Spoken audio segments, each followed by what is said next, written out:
Manararoatra ny volana Desambra anaovana fitrandrahana tsy ara-dalàna ireo arena voajanahary sy biby arovana ireo olona mpahazo tombotsoa amin'izany araka ny fanadidina lalina nataon'ny mpanao gazety.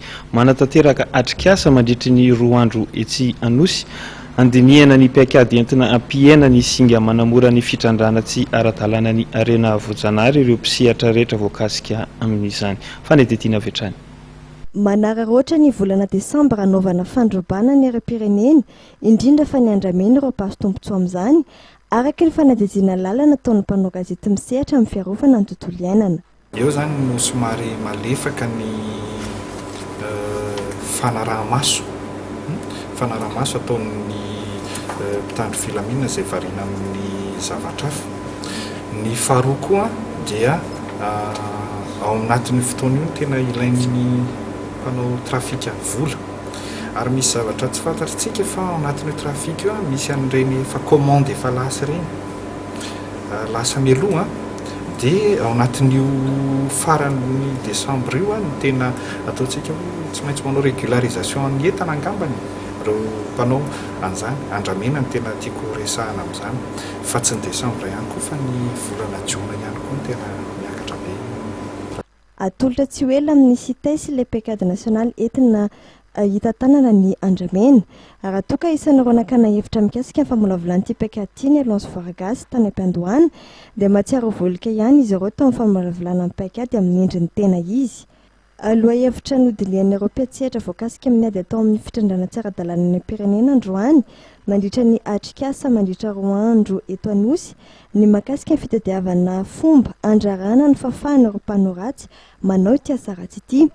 Samy niaiko moa izy ireo fa na misy aza ny fanaisana andraikitra ataon'ireo isa tsokajiny dia misy hatrany ny kolikoly avoleta ka mampanano sarotra ny ady amin'ny fanaovana tantely afa-drakotra ny ara-pirenena. Ilaina le fisorohana satria araka ny hitantsika dia misy foana ny fahavotsorana rehefa tratra ireny olona mpanao asa ratsy ireny.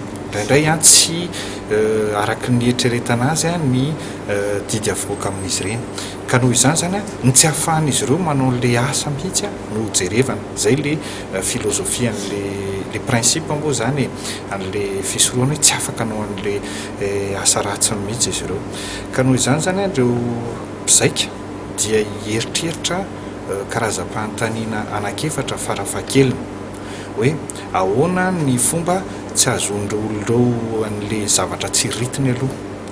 Raha resaka bois de rose zao ny resahantsika, mipetrapetraka any avaratra eny amin'ny plage eny ny rondin mora bataina, mora atao transportement. Ahoana ny asarotra an'izany fanondrana an'izany, ahoana no ampiakarana ny riska ho an'ireo olon'ireo mba ho tratra, satria rehefa betsaka ny riska mety vitsy ny mpangalatra ary mino izay fa izay no anisan'ny fisorohana tena mahomby. Ahoana tsy haneken'ny fiarahamonina intsony ny fitrandrahana tsy ara-dalàna sy ny fanaovana an'ireny eloka be vava amin'ny arena voajanahary ireny. Ny feikevitra evoaka eto amin'ity atrikasa ity moa dia atolotra ny gouvernemanta.